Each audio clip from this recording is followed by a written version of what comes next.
Hi, welcome back again. Okay, so we're going to be talking about cleansing and clearing your cards. Now, there are many different reasons why you should do this, and it all has to do with accumulated energy. There is, in a reading, energy from you as the reader, energy from the residual energy from the cards, energy from the actual person asking the questions, and then of course you have the more subtle energies such as guides, angel guardians, elementals, any of the energy sources that you would call upon if you call upon these deities. They bring their own set of energies to the party.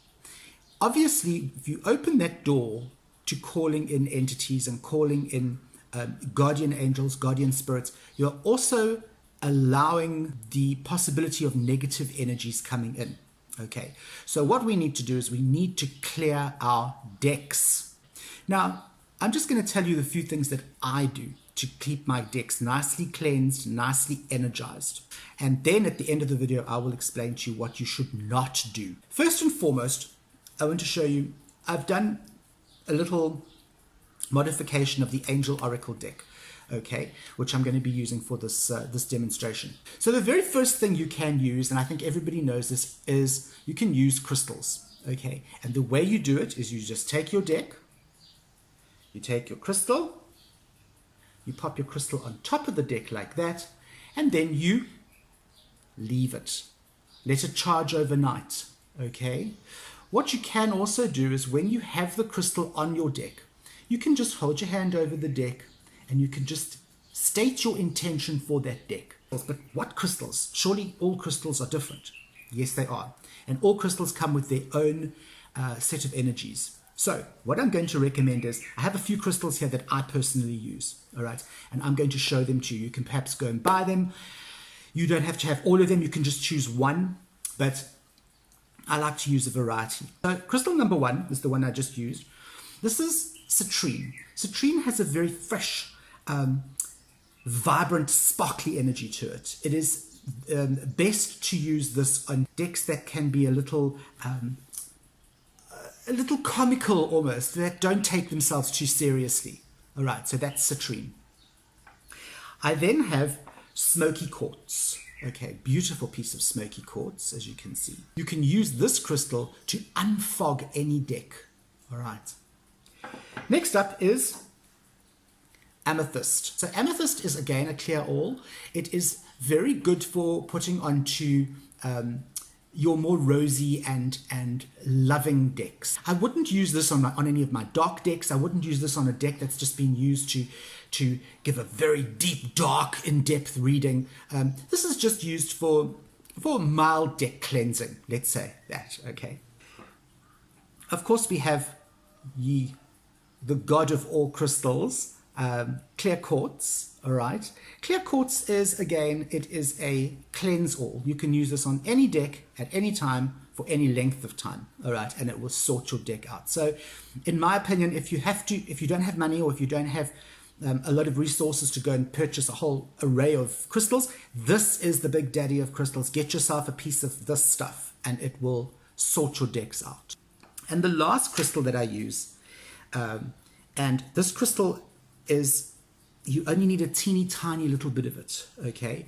It is what is called Kyanite. It's mainly used for very heavy energy. This will clear heavy energy. So again, use it with your dark decks. Use it on a deck that has just been used for a very heavy reading. So yes, crystals definitely work. To my mind, it's probably one of the best ways of clearing your decks. Now, the next way I do deck cleansing is with sound. Yes, you can actually do this because sound is simply a vibration. I have an old brass bell here that I tend to use. What I do is I use this before a reading and after a reading, not only to cleanse the cards, but also to get rid of a bit of energy, stale energy in the room, the reading room. But with this, you simply take your deck. There's our trusty Angel Oracle deck again, okay? You take your deck and you can just hold it in your hand. Let me try and get this. Hold it in your hand and you can just ring the bell over it. Whilst ringing your bell, what you can do is, again, state your intention for the deck. You don't have to use the bell. You can clap over your deck. all right? You can chant, all right? You can simply say the word Om. Build up a vibration, and it is that sound vibration that will push the stagnant energy out of your deck. Another method that I use to cleanse my decks is with incense. Again, state your intention when doing this. You light your incense, and you can either wave the incense over the cards, or you can kind of wave the cards through the incense smoke. There are two different types of incense that I personally use. One is the little cone incense. It looks like that. Okay, there's the little box, and you get a whole lot of little cones in there, and it even comes with a little metal plate. Let's see if I can get this. Oh, there it is. It even comes with a little metal plate that you can place your cones on. Okay, so you don't burn the surface that you are working with or working on. You get the cone incense. And then, of course, you get the what we call agribati, which are these stick incense. I'm sure everybody's used to this. Again, you can buy it at your local witchy store, your local, perhaps even your flea market that has a slightly esoteric stand. You could perhaps get it there. Okay, very cheap, and of course, it's wonderful. I go through tons of this stuff because it's so cheap in South Africa, especially in Durban. I go through tons of it. I burn this in my house all day, whether it's in my reading room or in my home. It just smells. Oh, I could do this all day. This is sage. Oh, love it, love it, love it, love it.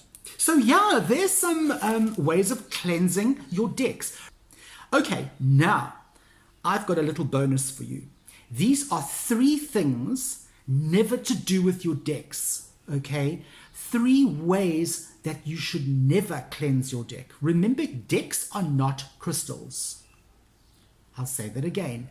Decks are not crystals. One of the things you must never do with your deck, and this sounds like all these things sound like common sense, but most people, or many people, actually do these things with their decks thinking, oh, well, if it works for crystals, it'll work for my deck. Now, the first thing I'm going to tell you not to do is do not bury your cards. I don't care if you tie it into a little plastic bag or you make it soil-proof and waterproof and blah, blah, blah, put it in a box. Do not bury your cards, okay?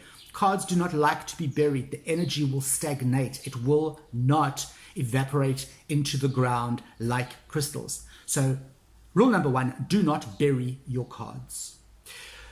Rule number 2, do not use candles or open flame to consecrate, clear, or charge your cards.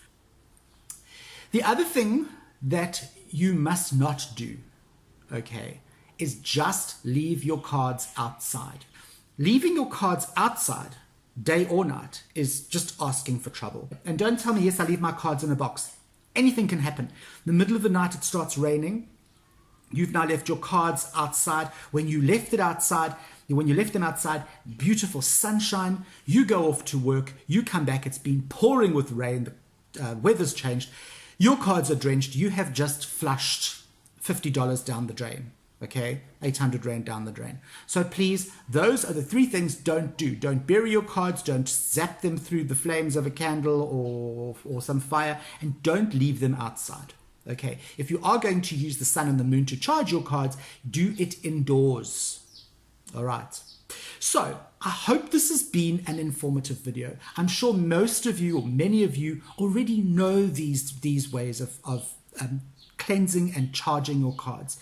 But it also helps to be reminded of these things because so often we get caught up in the hullabaloo of readings and the hullabaloo of getting information out there and looking at the spreads and designing spreads.